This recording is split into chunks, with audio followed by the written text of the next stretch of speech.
बीच सड़क किसी मदद के लिए किसी का आ जाना आज के दौर में बड़ी बात है, लेकिन कहते हैं मुसीबत में जो काम आए वही भगवान है।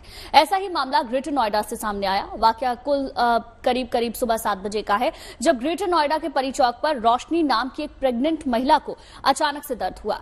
महिला को डिलीवरी होने वाली थी। महिला का पति प्रशांत उसे अस्पताल लेकर जा रहा था, लेकिन रास्ते में ऑटो चेंज करने की वजह से महिला की हालत खराब हो गई और वो सड़क पर ही लेट गई।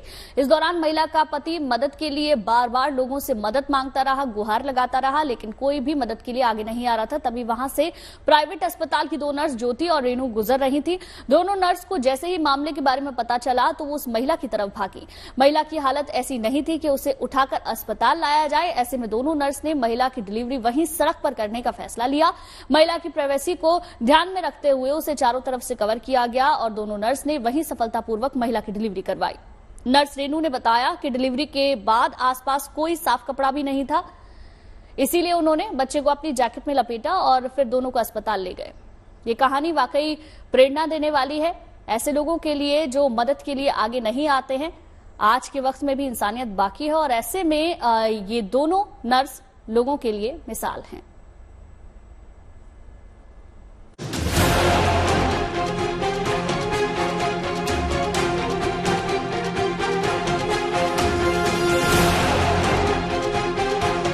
अस्पताल के बिस्तर पर लेटी रोशनी के चेहरे पर अब चमक लौट आई है। बढ़िया, अच्छा लग रहा है। ये महिला इन नर्सों और अस्पताल के दूसरे कर्मचारियों का शुक्रिया करती नहीं थक रही है। थैंक यू बोल रही हूँ, हमारे लिए तो आज ये लोग भगवान ही बन के आए। दरअसल इन नर्सों ने रोशनी की उस वक्त मदद की जब वो सड़क पर डिलीवरी के दर्द से जूझ रही थी। ये मामला ग्रेटर नोएडा के परी चौक का है, जब पिछले दिनों सुबह करीब 7 बजे रोशनी नाम की ये प्रेग्नेंट महिला सड़क पर तड़प रही थी। महिला की डिलीवरी होने वाली थी और उसका पति प्रशांत उसे अस्पताल लेकर ही जा रहा था, लेकिन रास्ते में ऑटो बदलने की वजह से महिला की हालत खराब हो गई और वो सड़क पर ही लेट गई। फिर महिला का पति वहां मदद के लिए बार बार लोगों से गुहार लगा रहा था, लेकिन कोई उसकी मदद के लिए आगे नहीं आया। तभी वहां से गुजर रही शारदा अस्पताल की 2 नर्सें ज्योति और रेनू ने इनकी मदद की और बिना समय गंवाए वही सुरक्षित डिलीवरी करवा दी। डिलीवर करवाने के बाद में फिर हमें मतलब पेशेंट के बच्चे का जो था वो प्लेसेंटा आउट किया। प्लेसेंटा के साथ ही हम बच्चे को कवर करके फिर अपनी जैकेट में उसको रख के लेके आए और ये सिस्टर ने बच्चे को लिया, मतलब मदर को ऑटो बुक किया हमने अपने पैसों से ही, क्योंकि उसके पास पैसे नहीं थे। जो उसका वो पति था उसके पास पैसे नहीं थे, हम लोगों ने ऑटो बुक करके और शारदा हॉस्पिटल ले गया। सड़क पर ही डिलीवरी करवाने के बाद महिला और उसकी बच्ची को अस्पताल लाया गया, जहां अस्पताल स्टाफ ने तुरंत इलाज शुरू कर दिया।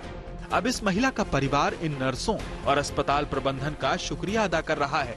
तो सर बहुत घबरा गए थे, पता नहीं क्या होगा रास्ते में, तब थोड़ा दिल में सुकून आया। वहीं अस्पताल ने शानदार काम के लिए दोनों नर्सों को सम्मानित किया और इनाम भी दिया। इतना ही नहीं, शारदा अस्पताल इस महिला का इलाज भी फ्री में कर रहा है। तो जब आए तो हमारा जो पूरा टीम है, हमारे जो डॉक्टर्स हैं, उनको पहले से ही खबर कर दी गई थी, तो वो पेशेंट का वेट कर रहे थे इमरजेंसी में।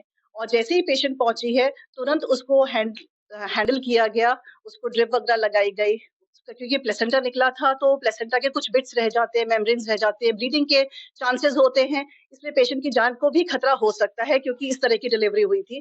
तो उन्होंने सारे डॉक्टर्स ने मिलकर मैनेज किया। ये मेरी पूरी टीम है, इन लोगों ने सारे बहुत अच्छे से हैंडल किया। कोई ये दलील दे सकता है कि महिला की जान बचाना इन नर्सों का फर्ज था, लेकिन जिन हालात में उन्होंने ये फैसला लिया वो बड़ी बात है। उन्होंने इंसानियत को सबसे ऊपर रखा, जिससे महिला और उसकी बच्ची को नई जिंदगी मिल गई। ग्रेटर नोएडा से मनीष चौरसिया के साथ bureau report, good news today.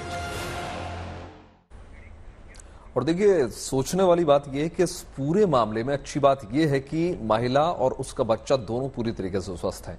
दोनों इस वक्त अस्पताल में हैं। नर्सों की सूझबूझ की हर कोई तारीफ कर रहा है और इन नर्सों और महिला के परिवार से बात की हमारी संवाददाता मनीष चौरसिया ने। अक्सर हम लोग सड़क से जब गुजरते हैं, कहीं कोई भीड़ लगी होती हो, कोई हादसा हुआ होता है, तो शायद हमें से बहुत सारे लोग रुक कर ये देखने की कोशिश भी नहीं करते कि आखिर वहां पर हुआ क्या है, क्योंकि हमें कहीं पहुंचने की जल्दी होती है, कभी हम ऑफिस जा रहे होते हैं, कभी कहीं और। लेकिन इन दो नर्सेज ने ये बिल्कुल नहीं सोचा कि हमें ऑफिस पहुंचना है, अस्पताल पहुंचना है, लेट हो रहा है। परी चौक पर भीड़ लगी हुई थी और भीड़ के बीच एक महिला थी जिन्हें प्रसव पीड़ा हो रही थी, उन्हें डिलीवरी होने वाली थी, लेकिन वो सड़क पर ही लेट गई थी, खुद को संभाल नहीं पा रही थी। भीड़ चारों तरफ थी, कोई मदद के लिए आगे नहीं आ रहा था। कभी उसी वक्त ये दो नर्सेस जो कि शारदा अस्पताल की है वहां से गुजर रही थी, इन्होंने देखा और फिर उन्होंने उस महिला के पास रुककर सड़क पर ही सक्सेसफुली डिलीवरी करवाई है। क्या नाम है आपका? ज्योति। अक्सर हम लोग सड़क से भीड़ देख के आगे बढ़ जाते हैं, सोचते तो है कुछ हुआ होगा। आप इस सोच से आगे गई, वहां पहुंची, देखा। हाँ। कैसे आपके दिमाग में आया कि जाना चाहिए, देखना चाहिए क्या हुआ? हाँ जी, हमने देखना चाहिए कि पेशेंट को क्या दिक्कत, दर्द वगैरह आ रहे थे, तो एक बार इसको देखा जाके, तो हमें लगा कि इस डिलीवरी, इसके लेबर पेन आ रहे थे, डिलीवरी इसकी हो जाएगी। तो हमने उसको वो किया, कवर किया, जो हम स्टॉल वगैरह कवर डाल के रखे थे, उससे प्राइवेसी दी पेशेंट को। और ये सिस्टर में फिर वहाँ पे हेल्प करके जब हमने उसका उतारा तो बच्चे का हेड आ रहा था, तो हमने फिर वहीं पे डिलीवरी कराई, प्लेसेंटा आउट भी करवा के फिर ऑटो रुकवाया वहाँ से कि, और भैया के पास पैसे नहीं, तो मैंने कहा, हम लोगों ने बोला कोई बात नहीं, हम वहाँ दे देंगे, हम अपने पास से, आप चलो। तो फिर वहाँ से ऑटो लिया, वहाँ से ऑटो लेकर आए। तो हमने अपने स्टाफ को और अपने इंचार्ज जो हमारी नजमा मैम है, इनको फोन किया कि मैम ऐसे से पेशेंट की डिलीवरी हो गई ऑटो में, तो हम आ रहे हैं। तो मैम ने सारा कुछ अरेंज करके रखा था, पीडिया वाले भी और जो हमारी गायनी के डॉक्टर, वो सभी मौजूद थे वहाँ पे। आप दोनों में से पहले वहाँ कौन पहुंचा था? हम दोनों साथ ही थे। अच्छा, आप लोग साथ ही थे। तो जब आप लोग वहाँ पहुंचे, आप लोग यहीं अस्पताल ही आ रहे थे? सुबह ड्यूटी थी आप लोग की? पहले विजुअल्स क्या थे, पहली देखा क्या आपने, वहाँ पर क्या हो रहा था और हालात कैसे थे वहाँ? लोग कह रहे थे कि देखिए वहाँ पे बच्चा पैदा हो रहा है। अच्छा। हाँ, ऐसा लोग चिल्ला, मतलब कि कह रहे थे कि वहाँ देखिए बच्चा पैदा हो रहा है। तो हमने कहा कि कहाँ बच्चा पैदा हो रहा है, मैं लेबर रूम में ही स्टाफ हूँ, ड्यूटी है हमारा। तो ये था कि बच्चा पैदा हो रहा है, कोई इतनी बड़ी बात नहीं है, दिमाग में यही आया कि इतनी बड़ी बात नहीं है, हम तो करवा सकते हैं। ऐसा सोच के हम गए, जब देखा तो पेशेंट वाकई में दर्द में थी। फिर हमने इनसे कहा कि आप कवर करिए, मैं देखती हूँ। इन्होंने जैसे ही उसको कवर किया पेशेंट को, हम लोगों ने तो सलवार उसका जो प्लाजो पहन रखा था निकाला, तो बच्चे का हेड आ रहा था। मैंने रिसीव कर लिया बेबी को। उसके बाद में फिर हमने देखा कि अब हमारे पास तो क्वाड क्लैंप के लिए कुछ है ही नहीं है बच्चे की अवल नाल काटने के लिए। फिर मैंने उसका प्लेसेंटा, मतलब जो अवल नाल होती है, वो भी आउट किया। उसके साथ में बच्चे को एक कपड़े पे रख के, भैया से मांग के कपड़े पे रखा, अवल नाल के साथ बच्चे को कवर किया। अगर बच्चे को अवल नाल के साथ नहीं रखते तो हो सकता था बच्चा हाइपोथर्मिया, मतलब कि बच्चा ठंडा पड़ जाता और दिक्कत हो सकती थी। इसलिए अवल नाल के साथ ही बच्चे को कवर किया। उनके पास अच्छा कपड़ा नहीं था, फिर मैंने अपनी जैकेट का चैन खोल के बच्चे को जैकेट के अंदर रख के लेके आई। उस वक्त क्या दिमाग में एक बार को भी ये आया कि अच्छा नहीं करते हैं, सड़क पर नहीं करते हैं, बुला लेते हैं एम्बुलेंस? नहीं, ऐसा कुछ नहीं, ऐसा कुछ हमें बस उस टाइम पे माँ और बच्चे, हम अपने हॉस्पिटल लेके, सादा हॉस्पिटल लेके पहुंचे जल्दी से जल्दी, बस ये। हमें मतलब हम लोग नर्सिंग है, लेबर रूम के स्टाफ ही, हमें पता था कि इसके पास वेल ट्रेंड है आप इसका। जी। और हम नर्स से हमें बताया भी जाता है कि हमें मदद करनी है। हाँ, मदद करनी है।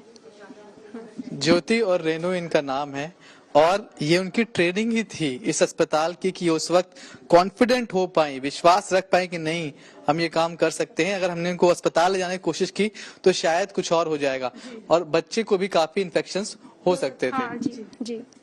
तो अभी जब आप लोग फिर अस्पताल लेकर पहुंची, जब सबको मालूम पड़ा, तो फिर जो एडमिनिस्ट्रेशन आपसे मिला उन्होंने क्या कहा आपको?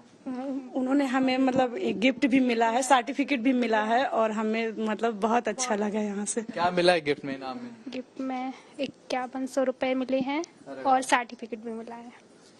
ये ड्यूटी तो आप लोग रोज ही करती हैं वैसे? रोज क्या इतनी खुशी होती है जितनी आज आप लोग के चेहरे पे स्माइल दिख रही है? इतनी खुशी नहीं है। आज हम लोगों को बहुत अपने आप में भी प्राउड हो रहा है कि वाकई में हमने कोई, मतलब अब आने के बाद यहाँ हॉस्पिटल में हमें सब लोगों का मिलेगा वो। हाँ, चलिए, ये आज इनके चेहरे पर स्माइल दिख रही है। हालांकि काम ये रोज वही करती हैं, लेकिन इनको भी लग रहा है कि आज वाकई इन्होंने बड़ा काम किया है। ज्योति और रेनू ने उसी वक्त फैसला लिया, उस फैसले का नतीजा ये है कि अब एक और इनके पहले से इनकी एक बेटी है, एक और बेटी अब इनकी गोद में है, जो कि पूरी तरह सुरक्षित है। आज जो भी ये कहानी सुन रहा है, इन नर्सेस को सैल्यूट कर रहा है। कैमरामैन अभिषेक कुमार के साथ Manish Sarsiya, good news today, greater Noida. देश के कई हिस्सों में इन दिनों बोर्ड परीक्षाएं चल रही हैं। ऐसे में अक्सर ये देखने में आता है कि बच्चे इसको लेकर काफी दबाव ले लेते हैं, लेकिन इस दबाव की जरूरत होती नहीं है।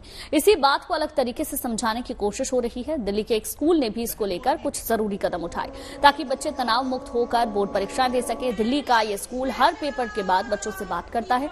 जिन बच्चों के पर्चे ठीक नहीं होते उनके तनाव से उबरने में मदद भी की जाती है। जाहिर है पीएम भी बच्चों और माता पिता को सुझाव दे चुके हैं कि वो परीक्षा को उत्सव ले, लेकिन परीक्षा का तनाव ऐसा है जिससे बच्चे और माता पिता का उबर पाना इतना आसान नहीं है। ऐसे में दिल्ली के स्कूल ने ये पहल की है। ये खास रिपोर्ट हमारी देखिए। परेशान होता है तो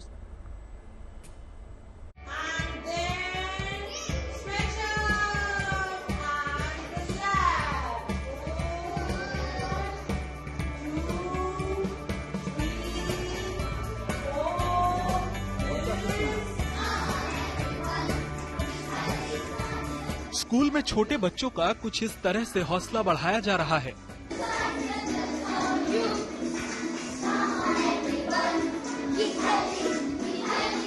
नन्हे बच्चों को योग के सहारे निरोगी बनाने की पहल हो रही है।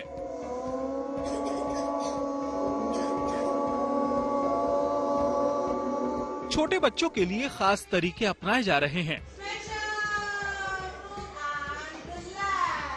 तो बड़े बच्चों का तनाव दूर करने के लिए इसी बाल भवन पब्लिक स्कूल में एक हेल्प डेस्क बनाई गई है, जहां बैठकर टीचर उन बच्चों को रोज फोन करते हैं जिनका या तो बोर्ड एग्जाम था या फिर एग्जाम होने वाला है। मैम, बिकॉज जैसे हिंदी के पेपर में भी it was lengthy paper but मैंने फिनिश कर लिया था, बट मैम एक पेपर में I wasn't able to complete my all questions and I felt कि मैं कर सकती थी बट मैं नहीं कर पाई। टाइम की प्रॉब्लम आई थी। इसके लिए बेटा नेक्स्ट एग्जाम में आपने क्या करना, अपने साथ में वॉच लेके जानी है। तो वॉच को थोड़ा सा अहेड आपको टाइम का भी आपको स्टार्टिंग से पेस रखना है ताकि एंड में आप मैनेज कर पाओ। यानी इसमें बच्चों से उनके पेपर के बारे में पूछा जाता है कि उनका एग्जाम कैसा हुआ है। अगर कोई बच्चा परेशान होता है तो उसे प्रेरित किया जाता है। इस तरह से बच्चे भी स्ट्रेस फ्री यानी तनाव मुक्त महसूस करते हैं। किसी बच्चे को घबराने की कोई बात ही नहीं है और अपॉर्चुनिटीज इतनी है। अपना अगर टैलेंट आइडेंटिफाई कर लिया तो मुझे नहीं लगता कि किसी बच्चे को किसी भी तरीके का स्ट्रेस या एंजाइटी लेने की रिक्वायरमेंट है। बेसिकली टीचर्स को अभी जो गाइडेंस दी गई है वो ये दी गई है कि बच्चों से ये जरूर पूछे कि उनका पिछला एग्जाम कैसा हुआ है। तो कई बार क्या होता है कि जब पिछला एग्जाम खराब हो जाता है तो वो अगले एग्जाम की तैयारी के लिए 2 दिन खराब कर देते हैं और सोते रहते हैं, खाना नहीं खाते हैं, बातचीत नहीं करते हैं। तो बच्चों से उनका एक रुझान लेना कि उनका एग्जाम कैसा हुआ है और उनको ये बताना कि 5 नंबर 10 नंबर से जिंदगी नहीं बदलने वाली है। आगे बढ़ें, अगले पेपर की तैयारी करें और उसमें अच्छा करें। क्या पता जो पीछे रह गया है वो आप आगे उसको पूरा कर सके। यकीनन जैसे प्रधानमंत्री मोदी अक्सर ये संदेश देते हैं कि बोर्ड एग्जाम जिंदगी की पहली और आखिरी परीक्षा नहीं होती, बल्कि जिंदगी में मौके कई आते हैं। सैकड़ों छात्रों ने शून्य से भी शिखर का सफर तय किया है। ऐसे में तनाव लेने और घबराने से न तो कुछ होता है, न कुछ हुआ है और न होगा। ऐसे में इस बार की परीक्षा भी तनाव मुक्त रहनी चाहिए। दिल्ली से मनीष चौरसिया के साथ bureau report, good news today. देखिए, आज 28 फरवरी है और आज के दिन साइंस डे मनाया जाता है। विज्ञान के बूते दुनिया के देश दिनों दिनों तरक्की कर रहे हैं और लेकिन भारत में ये ज्ञान पहले से मौजूद था। वैदिक ज्ञान हमारी पहचान रही है। काल गणना, सूर्य और चंद्र ग्रहण का सटीक समय बताना और ये सब हम मौजूदा विज्ञान के पहले से करते चले आ रहे हैं।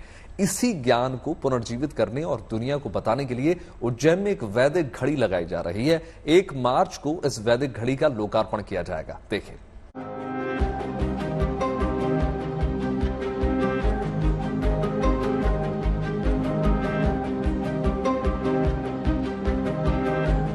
आज राष्ट्रीय विज्ञान दिवस है। मौजूदा वक्त में आधुनिक विज्ञान के साथ साथ हमारे वैदिक विज्ञान की भी चर्चा चारों ओर है।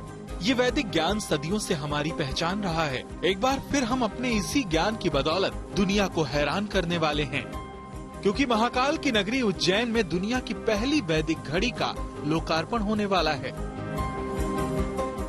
1 मार्च यानी शुक्रवार को प्रधानमंत्री मोदी इस वैदिक घड़ी का ऑनलाइन लोकार्पण करेंगे, जिसकी तैयारियां तेज हो गई हैं। इसे विक्रमादित्य वैदिक घड़ी नाम दिया गया है।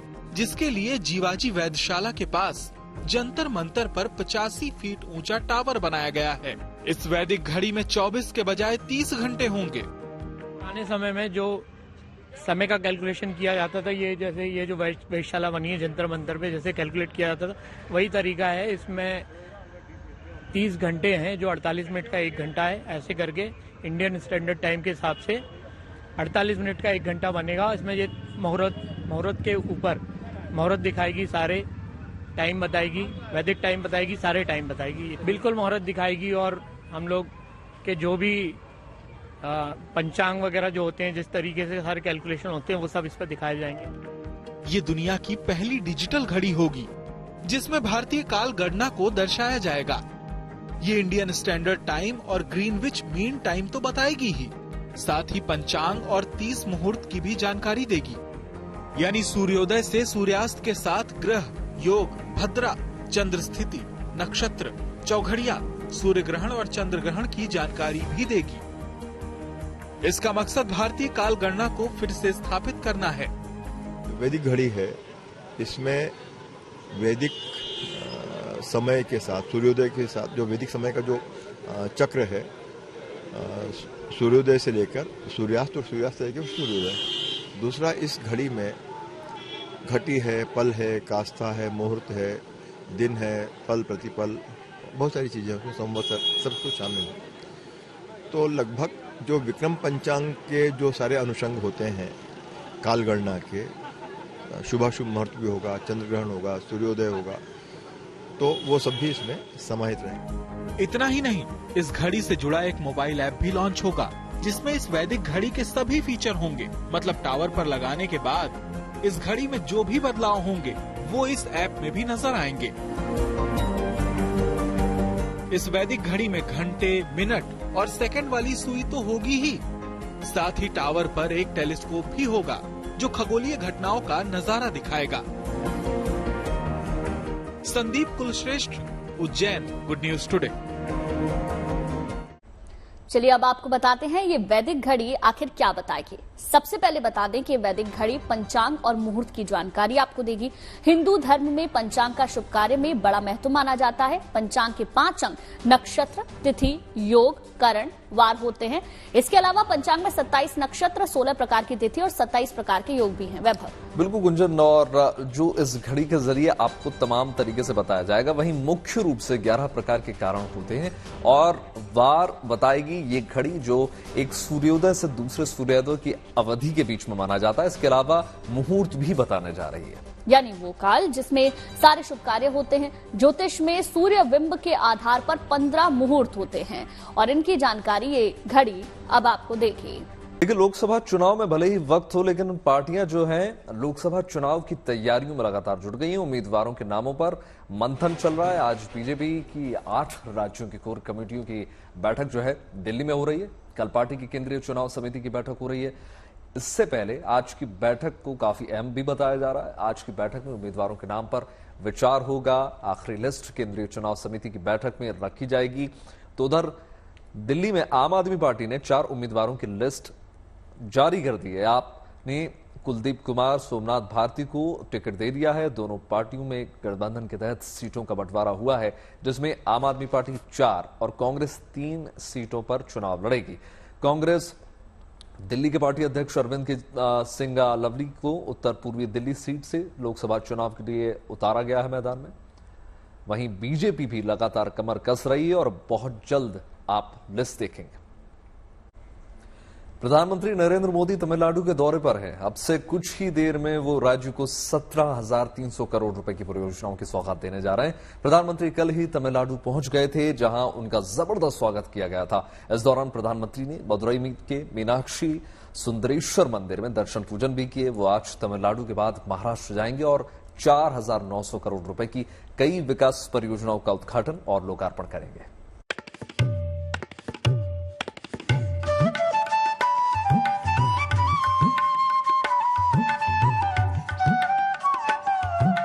प्रधानमंत्री मोदी कुछ इस तरह पूरी आस्था के साथ मदुरै के मीनाक्षी सुंदरेश्वर मंदिर पहुंचे। वो पारंपरिक सफेद धोती में नजर आए और इस दौरान उन्होंने वैदिक मंत्रोच्चार के बीच पूजा की।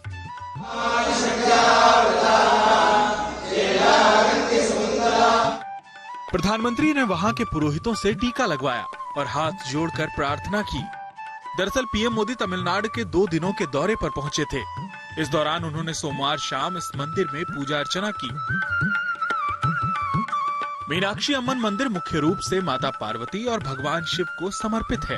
हिंदू पौराणिक कथा के मुताबिक भगवान शिव अपने गणों के साथ यहाँ सुंदरेश्वर रूप में राजकुमारी मीनाक्षी से विवाह रचाने मदुरै आए थे। राजकुमारी मीनाक्षी को देवी पार्वती का अवतार भी माना जाता है। ऐसे में प्रधानमंत्री मोदी ने यहाँ भगवान सुंदरेश्वर और माता मीनाक्षी की पूजा अर्चना की। इससे पहले पीएम ने वहां एक रोड शो भी निकाला, जिसमें उन्हें देखने के लिए बड़ी संख्या में लोग सड़कों के दोनों तरफ खड़े नजर आए। इन लोगों ने हाथ हिलाकर पीएम का स्वागत किया तो प्रधानमंत्री ने उनका अभिवादन स्वीकार किया। Bureau report, good news today. और अब बात अंबानी परिवार में अनंत और राधिका की शादी की, जिसकी चर्चा दुनिया में जोरों शोरों से चल रही है। रिलायंस इंडस्ट्रीज के चेयरमैन और एमडी मुकेश अंबानी ने अपने छोटे बेटे अनंत और राधिका मर्चेंट का प्री वेडिंग फंक्शन जामनगर में आयोजित किया। ये फंक्शन कल यानी 1 मार्च से शुरू होगा और 3 मार्च तक जारी रहेगा। दोनों की शादी इसी साल होनी है, जिसके लिए शादी से पहले के जो समारोह हैं उनकी शुरुआत हो चुकी है, जिसे धूमधाम से मनाया जा रहा है। इस समारोह में शामिल होने के लिए करीब 1000 लोगों को न्योता भेजा गया है। समारोह में बिजनेस लीडर्स और पॉलिटिकल लीडर्स के साथ स्पोर्ट्स, बॉलीवुड, साइंस और समाज सेवा से जुड़े प्रमुख लोगों को न्योता भी दिया गया है। बॉलीवुड स्टार रणबीर कपूर, आलिया भट्ट भी जामनगर में प्री वेडिंग सेलिब्रेशन में परफॉर्म करने वाले हैं। इसके अलावा मार्क जुकरबर्ग से लेकर इवामा ट्रम्प समारोह में शामिल हो सकते हैं। अंबानी परिवार के प्री वेडिंग फंक्शन के बारे में विस्तार से आपको बता देते हैं। ये देखिए, प्री वेडिंग फंक्शन 1 मार्च से शुरू होगा और 3 मार्च तक चलेगा। 3 दिन के प्रोग्राम की अलग अलग थीम बाकायदा रखी गई है, जिसके लिए अंबानी परिवार की तरफ से खास इंतजाम किए गए। बिल्कुल, इस समारोह में 4 चांद लगाने के लिए सितारों की महफिल सजेगी, जिसमें अमिताभ बच्चन, ऐश्वर्या शामिल होंगे। तो वहीं रणबीर कपूर और आलिया भट्ट भी जामनगर में प्री वेडिंग सेलिब्रेशन में परफॉर्म करने वाले हैं। देखिए, और आपको बता दें, बिजनेस लीडर्स और पॉलिटिकल जो लीडर हैं वो भी समारोह में बाकायदा शिरकत करेंगे। तो वहीं सचिन तेंदुलकर समेत तमाम क्रिकेट जगत के बड़े सितारों को भी न्योता भेजा गया। वहीं समारोह में मेटा सीईओ मार्क जुकरबर्ग समेत बिल गेट्स, इवांका ट्रंप भी शामिल होने वाले हैं। तो देखिए, कुल मिलाकर करीब 1000 लोगों को समारोह में शामिल होने का न्योता मिला है। वहीं इन मेहमानों को ट्रेडिशनल स्कार्फ दिए जाएंगे। ये स्कार्फ जो हैं इसलिए खास हो जाते हैं क्योंकि इन्हें गुजरात के कच्छ और लालपुर की महिला कारीगरों ने स्वयं बनाया। वहीं मेहमानों के लिए दिल्ली, मुंबई से चार्टर्ड प्लेन का भी अरेंजमेंट किया गया है। 3 दिन के समारोह में संगीत, नृत्य, कार्निवल, विजुअल आर्ट कार्यक्रम भी शामिल हैं। समारोह में देखिए, जामनगर की समृद्ध विरासत को आपको देखने को मिलेगा। जामनगर के टाउनशिप मंदिर में हस्ताक्षर समारोह होगा। खास बात यह है कि मेहमानों के लिए खास तरीके के पकवान भी बनाए जाएंगे। करीब 25 शेफ की टीम मेहमानों के लिए पकवान तैयार करेगी, जिसमें देखिए करीब 2500 तरह के पकवान मेहमानों को परोसे भी जाएंगे। मौजूदा साल में तीसरे दौर की बर्फबारी शुरू होने वाली है। मौसम विभाग ने तो 1 मार्च की तारीख भी तय कर दी है। ये तारीख बर्फबारी के बीच उत्सव मनाने वालों के लिए बड़ी खुशखबरी है, क्योंकि कोई बर्फबारी में घूमना चाहता है तो कोई इस मौसम को हमेशा के लिए यादगार बना देने की तैयारी में है। इस बीच लाहौल स्पीति की बर्फीली वादियों में हुई एक शादी की खूब चर्चा हो रही है। तो वहीं जिंदगी बचाने वाले देवदूतों को भी लोग धन्यवाद देते हुए नहीं थक रहे हैं।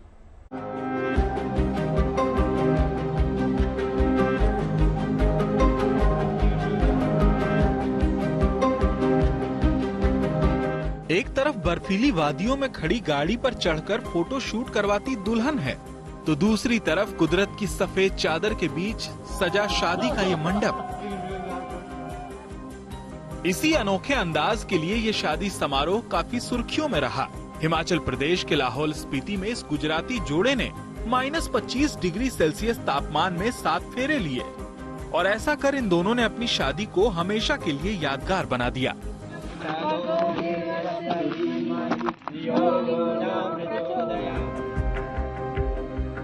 ऐसे ही सदियों तक याद रहने वाले किस्से उत्तरकाशी में भी देखने को मिले। वहां जबरदस्त बर्फबारी के बाद फंसे कई पर्यटकों के लिए बीआरओ के जवान देवदूत बनकर पहुंचे। बीआरओ के इन जवानों ने धराली से गंगोत्री के बीच बर्फबारी की वजह से फंस गई कई गाड़ियों को रस्सी की मदद से बाहर निकाला। इसी तरह इन जवानों ने हादसे के बाद पलटी एक कार को मिलकर सीधा कर दिया। वहीं कई जगह खाई में लटकी गाड़ियों को क्रेन की मदद से खींचा। दूसरी तरफ उत्तरकाशी में हाईवे पर जमी बर्फ को हटाने का काम भी तेज हो गया है ताकि यात्रियों को आने जाने में कोई परेशानी न हो। लाहौल स्पीति से मनविंदर अरोड़ा और उत्तरकाशी से ओंकार बहुगुणा के साथ bureau report, good news today.